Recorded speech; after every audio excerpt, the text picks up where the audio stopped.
Hi everyone, welcome back to Hardly Heroic. I have been talking a lot about steam tanks lately. I think that's quite possibly how it goes on this channel. I like to think about something and then I just sort of get obsessed about it and then I just want to talk about it a lot. And, in my normal life, I think it's just my friends who I end up bothering with my crazy stuff. But ever since I got this YouTube channel, it's my lovely audience that I get to bother with instead. I am making this video just kind of as a supplemental to my other video about steam tanks, and also just because, I thought it would be fun. That's sort of the golden rule of things on this channel. I make them because I think they're fun. I want to make stuff that I want to watch. So what we have here is basically a tier ranking created by tiermaker.com. I am going to basically make this tier list to sort of represent my feelings about the different types of steam tanks. So for those of you who haven't seen my previous video, according to the official lore of Warhammer Fantasy, or at least until it changes, I've had some comments about potentially Games Workshop retconning the number of steam tanks in the game. But officially, there were 12, 4 were lost, that leaves us with just 8. Now, that being said, there are 4 quote-unquote configurations of steam tanks that exist. Um, these configurations are not necessarily unique steam tanks, although technically speaking, the first version of that configuration probably is. In the same way that usually if you come up with the type of ship, the first version of that ship usually is the class name.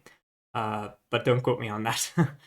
um, different navies sometimes have different procedures. So there are 8 steam tanks, and we have them listed here on the tier list. I tried my best to find applicable representative pictures of these steam tanks, although in reality that's probably not necessarily available always. So some of these are taken from White Dwarf. Some of these are taken from Uniforms and Heraldry of the Empire, which is a great book. I recommend that you get it if you can find a copy. And yeah, so I want to talk through each of the steam tanks. I want to put them on a list. We have a standard tier list from S to D, and we have 8, so it would be interesting to see where these sort of things shake out. If you want to play this game at home, you can always just excuse me, you can always just give me your ranking, right? I'd be very curious to hear where your steam tank ranking sort of shakes out. I have to admit that I don't think all of the steam tanks on this list are actually very interesting, and we'll get into it as I go along talking about the list. So basically, we just have these 8. I've got these tiers. I'm going to put each tank on a tier and talk about why I think that goes where it should go. Just a quick reminder, I am not necessarily going to always be picking sort of an objective measure here. Steam tanks are not exactly things that exist. It's not like you can compare their statistics in real life and sort of go with which one works the best. I'm going to be looking at a combination of things like lore, their armaments, maybe even their service history. Some steam tanks definitely have more of a storied history than others, and I think that definitely deserves to be considered when we think about, a steam tank. Most of the steam tanks that do exist, generally speaking, follow what's called a Conqueror configuration, which means they're armed with a main steam gun, which is the cannon, and they have a secondary steam turret as well. But as you can see, that that's not necessarily always the case. So please let me know what you think. Remember to like and subscribe and all of that jazz. So without further ado, let's begin our discussion of the tier list. And I've got the steam tanks all here. They are all listed basically, sort of in an order, starting with Conqueror, then Deliverance, Emperor's Wrath, then we have the Merigliano, Implacable, Indomitable, All Reliable, and finally the Von Zeppel. So, starting with Conqueror, which is this one over here, Conqueror is probably, according to the lore, one of the first steam tanks that's ever built. It's kind of interesting that it takes about 25 years to go from here is the production scale to here's the hull christening. The Conqueror, as I mentioned before, is actually the template for a Conqueror class of steam tank. It has a steam cannon and a steam turret, and that's basically the mainline configuration of all steam tanks. I think that the Conqueror is kind of boring, right? I understand that it has a very significant history. It has a very significant history in the context of steam tanks. It is the first, or at least one of the first. It's probably the most successful type of steam tank, to the point that the Conqueror class is a class of steam tanks that we can think about.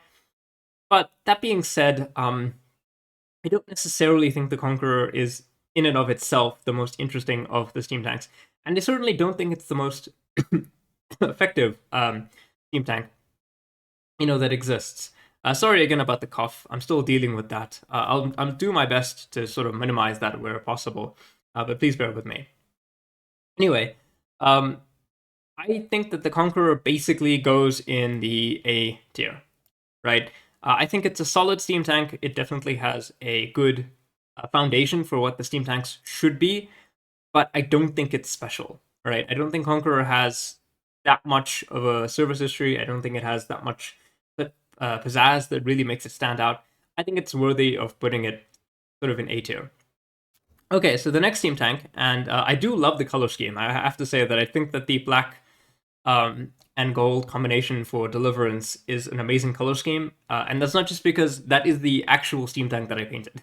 When I painted, because I painted an old metal steam tank,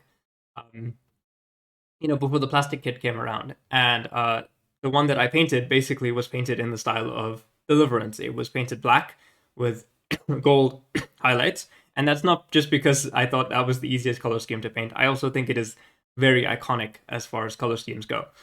So Deliverance is one of Deliverance is one of those steam tanks that has a huge service history. Its name kind of is a recognition of the fact that it fought in the Great War of Chaos. That is a very significant event in the history of the Empire. The Great War against Chaos, which really is most wars against chaos, but the Great War against Chaos is the founding myth, in some sense, of the modern empire as we understand it. Right? If the Battle of Blackfire Pass is the founding myth of the empire as an institution, it's really the Great War against Chaos that solidifies what we understand the empire to be. And the fact that Deliverance was in that war, I think, is very significant. Right? I do think it is, I do think it's very significant. So I personally think that Deliverance is worthy of an S rank. I think that, yes, it's a Conqueror class steam tank. It doesn't have, any special bells or whistles, but I think it has a great paint scheme. I think the Deliverance has a huge service record. It was a famous tank for a reason, and I think that the fact that it was fighting in the Great War against Chaos, it survived that war. It still continued to be in existence, for such a long time. I think definitely the Deliverance is worthy of an S rank. Okay, so Emperor's Wrath. Emperor's Wrath, blue color scheme over there. It basically is associated with Grom the Paunch. According to the lore, Emperor's Wrath has the right to conduct repairs within Nuln at the city's expense because it was used to escort refugees after the sacking of that city by Grom the Paunch, who is a goblin warlord. If you know the video games of Warhammer, then you'll know that Emperor's Wrath is associated with the Grudgebringers, who are from some of the old Warhammer Fantasy games like Shadow of the Horned Rat and stuff like that. I think that the Emperor's Wrath is an interesting steam tank, but I don't really think that it is a very outstanding steam tank. I think that in terms of its history, yeah, sure, fighting against Grom the Paunch is interesting. Grom the Paunch is notorious for being the most famous goblin warlord outside, I think, of Skarsnik. But the fact that it wasn't, involved directly in the battles against him, it wasn't. We don't necessarily know whether or not it would have been, involved in the raising of the city. I don't think you want a steam tank in the city, anyways.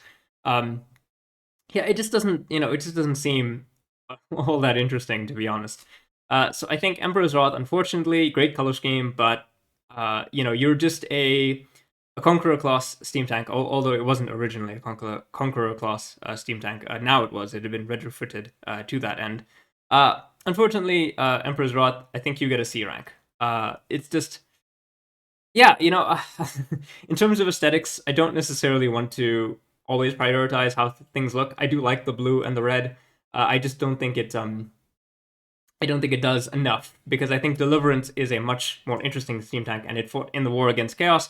And personally, I think the Great War Against Chaos is one of the most important events in Warhammer's history. So I think that definitely takes precedence over, Grom the Paunch, who is an interesting warlord, but nevertheless not a fantastic one, if that makes any sense. Okay, so the next steam tank is also the one that we have on this list that is not a specific type of I basically I couldn't find a picture that was confirmed to be the Merigliano. So we just have basically the plastic steam tank kit standing in here. So the Merigliano, it's got a foreign name. It was originally known as the Unrepentant, and apparently it was purchased by a Baron von Helsing of Wurtbad. And basically, this Merigliano is interesting because it is kind of a it's kind of a private purchase steam tank. Technically, when we think about steam tanks, I think we tend to think of them in the context of the Imperial Army, right? I think everybody tends to think of them as basically a a sort of institution, an extension of the institution of the state. Basically, the provinces maintain the steam tanks, more or less. But technically speaking, the Merigliano is, I guess, a private purchase. Yeah, I gotta admit, I don't necessarily think it's all that interesting. I know that the Merigliano is technically involved in the end times, but I'm not a huge fan of the end times, so its association in that period, I think, diminishes it.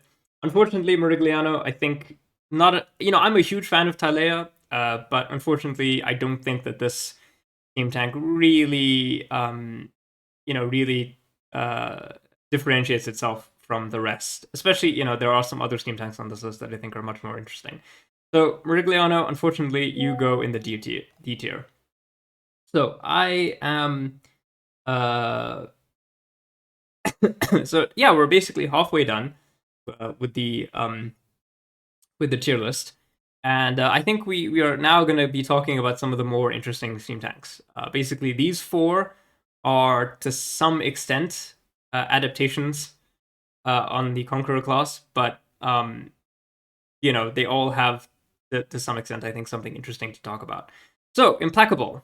Implacable is a interesting steam tank because it is, quote unquote, regarded as a vengeful deity by Orcs of the Black Mountains. So, this is a steam tank that has something of a reputation amongst orcs, right? Apparently, it crushed a goblin commander under its wheels.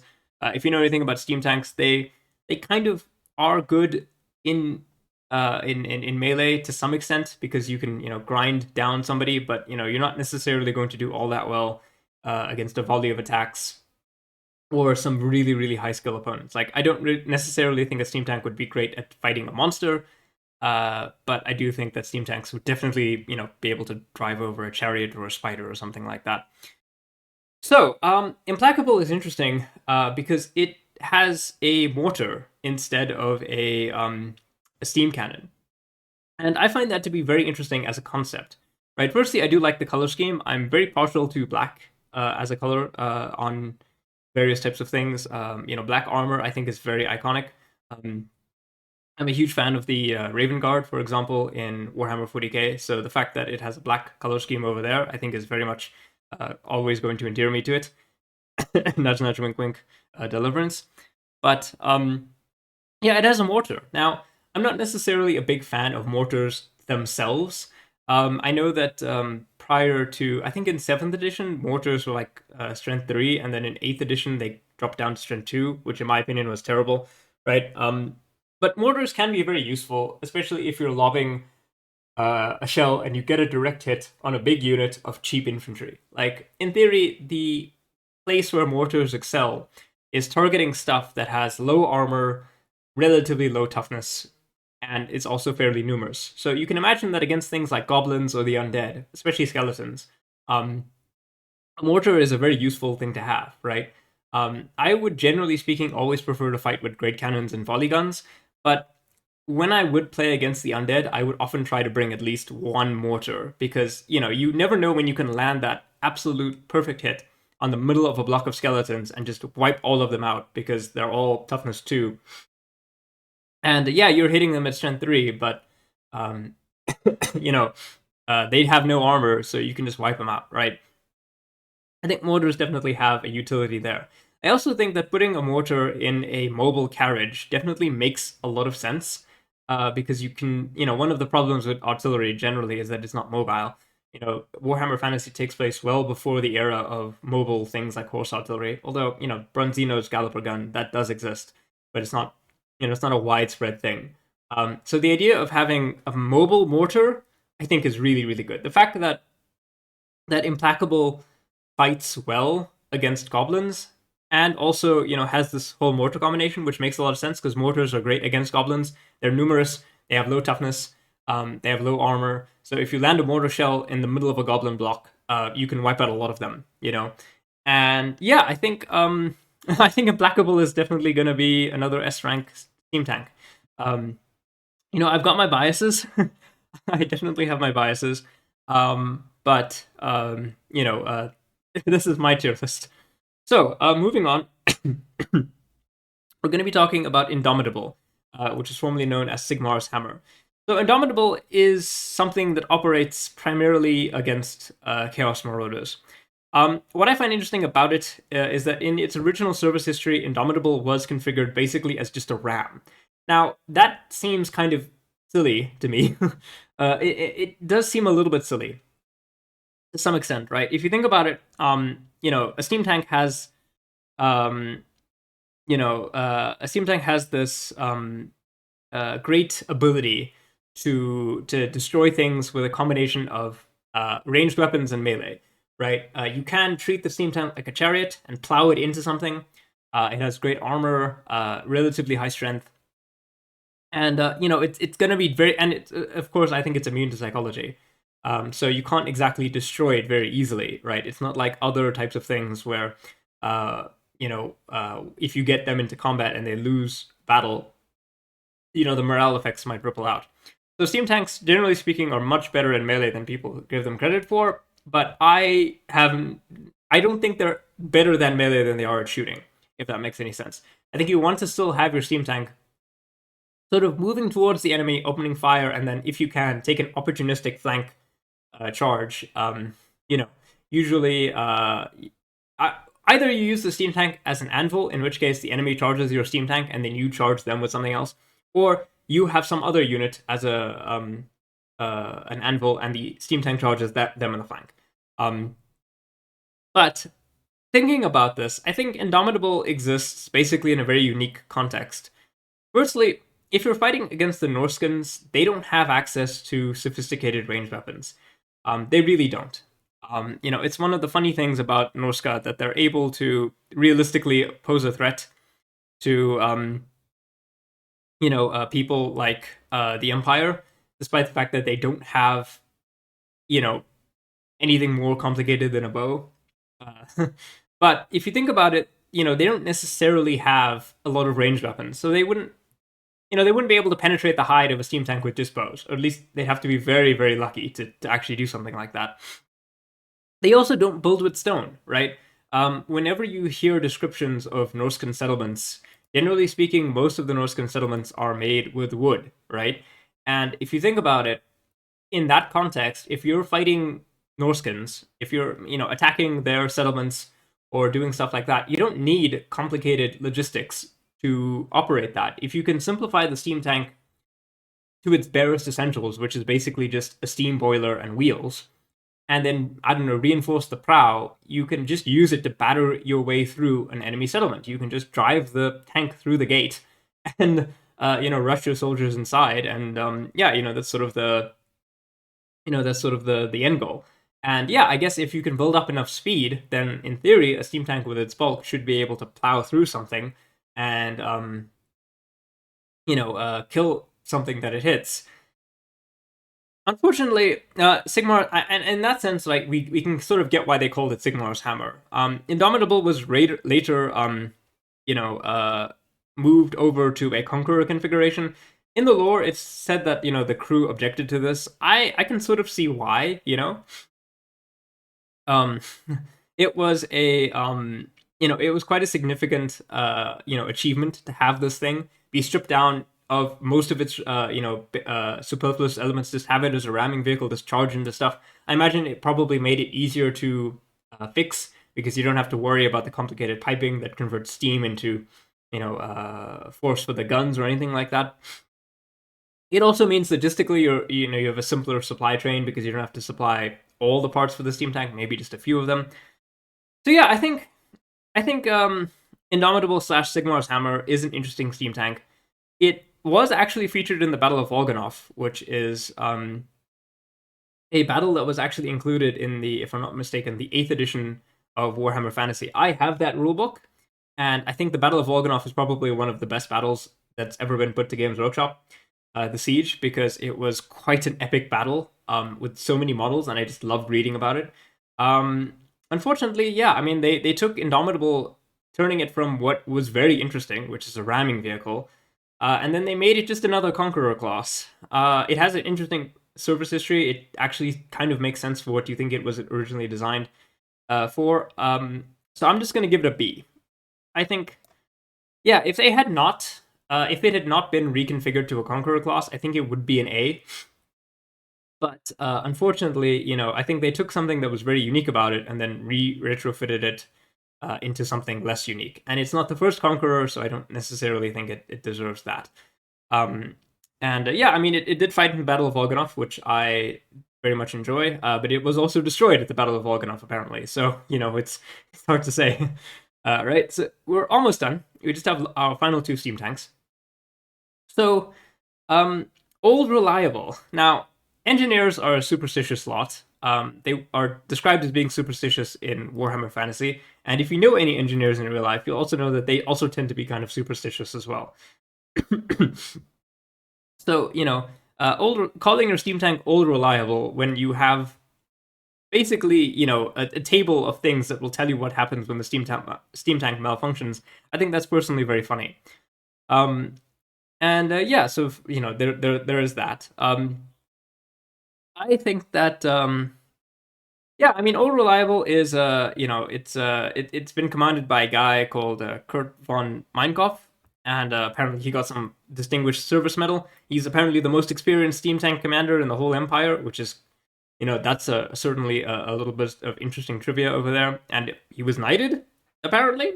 That's kind of unusual for somebody to to get. We don't tend to think of steam tank commanders or engineers as being from the noble class, although many of them probably are. Most of them are probably maybe second or third sons.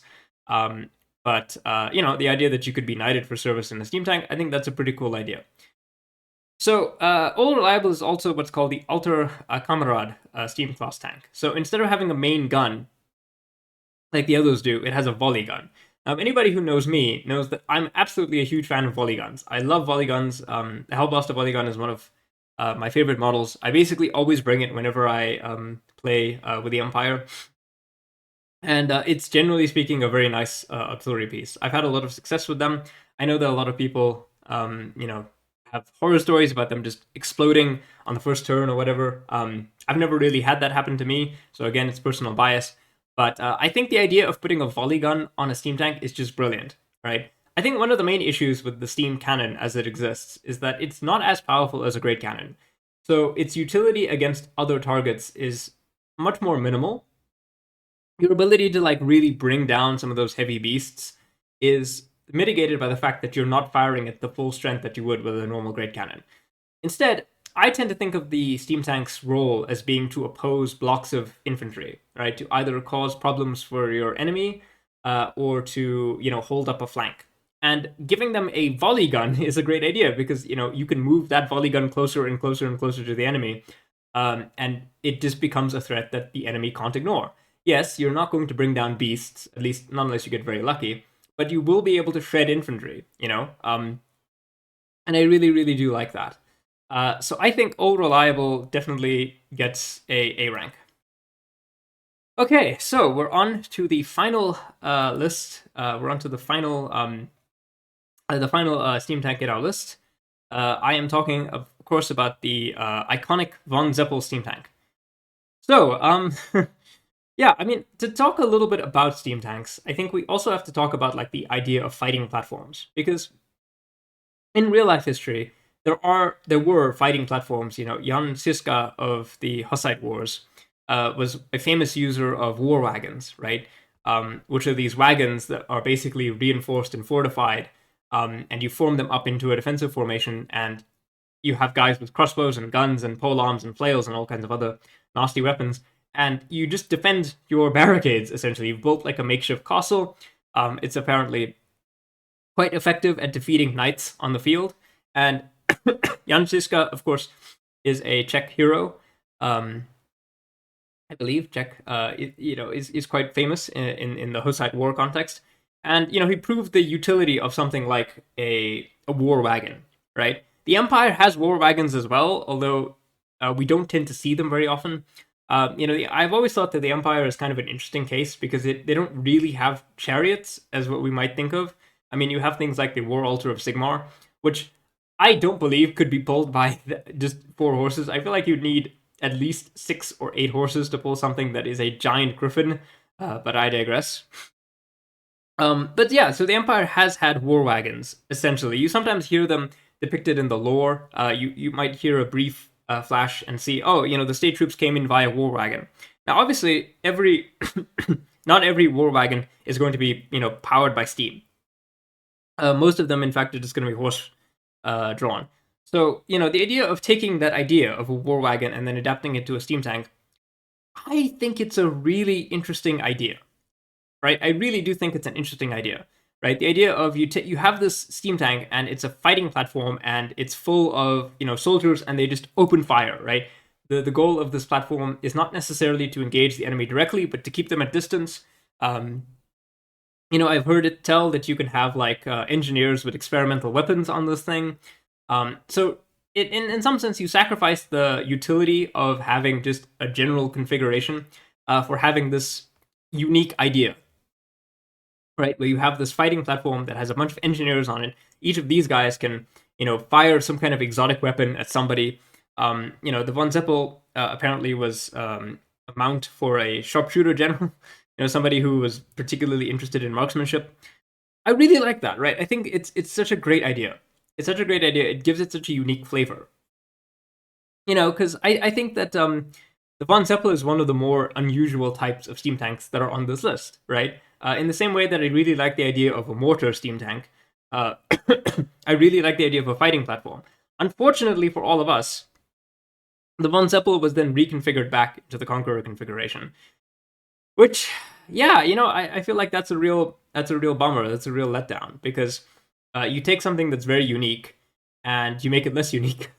And I will argue with people. I will argue with Kurt von Helborg about the utility of having all your steam tanks be the same type, right?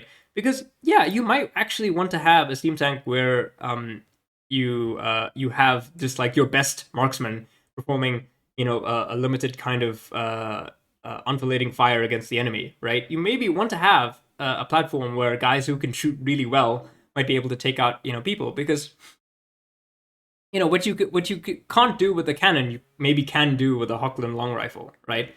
So there's definitely something in that aspect to consider as well.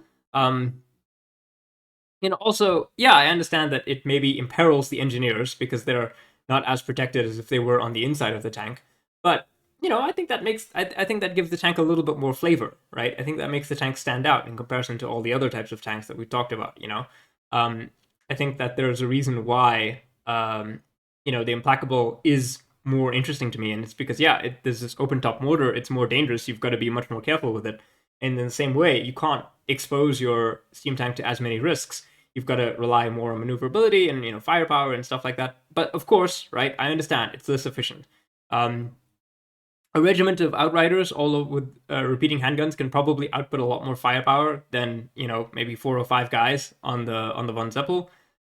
But I do have a soft spot for it. Unfortunately, because it was reconfigured back to a Conqueror configuration, I have to say that I'm really upset. So, Von Zeppel would have been an S tier. It would have been an S tier steam tank for me, probably under Implacable.